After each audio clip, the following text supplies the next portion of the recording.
Hello, thank you for inviting me here tonight. Um, and as well, I would like to acknowledge that I'm also speaking from the Siamu, Kwantland, and other Coast Salish peoples' land. And I am thankful for that. I always give these land acknowledgements with a bit of reservation, just because I spent so much time studying histories of colonization and racialization. And there's always a sort of bittersweet sadness when you thank someone for something that they didn't have a choice in. um, so, um, or fully a choice. We never want to erase people's agency.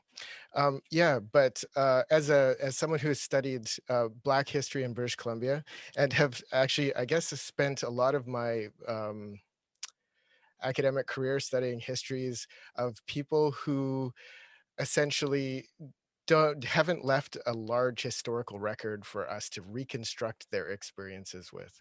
Um, so I did my master's degree at the University of Victoria, looking at the Hogan's Alley community in Vancouver, a community that is becoming a little bit more known. Perhaps some of you have heard of it.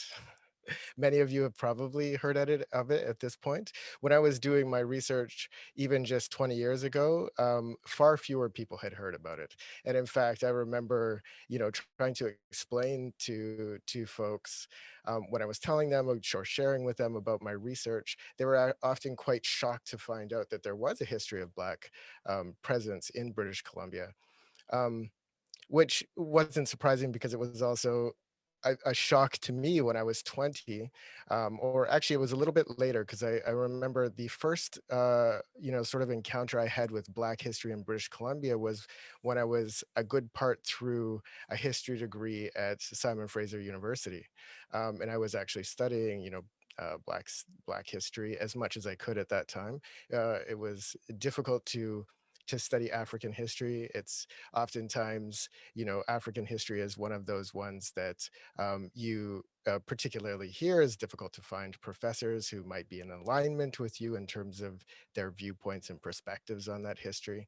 I remember shortly before I had come to SFU at the time, there was a former colonial administrator teaching the teaching African history, and I was told, although I never took his classes, and I was one of those students who, if I suspected it might be a bad, rough experience taking a history class with someone who um, might not be, teaching the kind of history that would dignify Black history in the way that I thought that it should be at that age.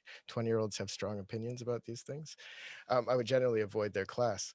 But I had heard, that there was this sort of idea that there was something good about British colonization and, so on and so forth. And that was kind of the starting point. Um, so before, which is to say, I went through most of my university degree without ever hearing about this community.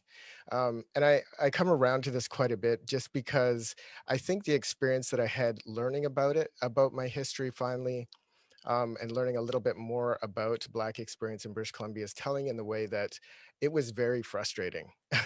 And because my entire life had been characterized by this sense of not feeling as though I belonged in in this particular context, right? And most of the time I had thought about or kind of imagined a time in which I would leave and join a community where Black history was celebrated and where there were Black people and so on and so forth. So I bring this up because I think that there are some real tangible reasons for including people's history um, in terms of, sort of keeping them engaged and giving them a sense of belonging. I think the world right now, obviously, we look around and the world is very divided. And if you would have come at me when I was, 22 years old, the resentment that I was harboring for being excluded in the way that I was, um, it was something that could have been mobilized by someone who was clever, and had the ability to perhaps make me a little bit, or use my underlying resentments about being excluded and being considered less and so on. They could have mobilized those feelings in me, and potentially, recruited me for a cause that could be, um, foster sort of this hate and distrust amongst community. I mention this because I think these things are growing rapidly on the internet right now. I think because we don't provide our young people with quality education about the contributions of different people in the world, we are in a situation where they are very susceptible to negative messaging that they might see on social media. I have a really tangible example of this. The other day, I teach a sociology class, a first year sociology class, and we were covering the prison industrial complex and the overrepresentation of African American men in in the prison industrial complex. And a student came up to me, an Indian student actually, and they said, "Oh wow, I watched this movie, The 13th, and I've really had a bit of a transformation, or I had one, with regard to Black people. I can sort of see more of their struggle now and the racism that they might face in our society." But then he said, "But then this morning I was looking on Instagram and I found a story of a Black man who had killed his neighbor and eaten their hearts." And I thought, well, maybe white people have a good reason for being afraid of Black people. And I thought, it's incredible that we live in a world with so much access to information that one story could potentially sway the opinion of this young man. And it also really, it kind of made me sad and frustrated that it is just so easy to unravel, a couple of courses. I mean, it wasn't in a massive amount of time, but he had gone through, my discussion about race and, how, the ways in which race is difficult to prove in terms of biology and so on and so forth. And one Instagram post had made him question all the research that I had exposed him to. And I think this is why, one of the places I've come with this is a real need to take a look at the education system, which is why I've decided to become a part of the BC Community Alliance. Um, is because I think that we have a tendency to think of racism as being sort of this, you know, it's a thing that undesirable people have. I think that people, naturally, white folk in this society want to distance themselves from being racist a lot of the time. Um, and there's a particular kind of white person that we have traditionally thought of as being racist. Um, my argument is generally at this point is that our education system is so fundamentally racist that it produces racist people. And it's not necessarily based on, their skin color, so on and so forth. I think it's easier for people to who belong to a race, the dominant race, to abuse the sort of power that they, they get through going through the education system. But when the educational experience I had was so dominated by European history, by European norms, by European standards, by European conceptions of what knowledge is, um, that I I find it very, in my opinion, very natural that we'd see the growth of racism in schools, especially among young white men, right now, who are, I think in many ways legitimately feeling a little bit more threatened. They're feeling a little uncomfortable. And they've been exposed to very little information about Black people or any other people outside of Canada, oftentimes. Um, that would dispute any of the bad information that they get online. So, the BC Community Alliance actually is an organization that came out of this one racist incident where a kid, a teenage boy, talked about bombing all Black people. He used the N word. Um, and that we're all, dirty and stinky. And I wasn't surprised. I hear this quite a bit. The research that I do, I oftentimes am doing research online and so on and so forth. It's actually sadly becoming normal to me. I get called the N word quite frequently, um, if I'm online doing whatever, research I'm doing. Um, what saddens me, what continues to sadden me is how we propose to deal with these situations. Um, and In this particular situation, a young Black woman came forward. She shared, her experience of encountering this, racist media post talking about killing all Black people.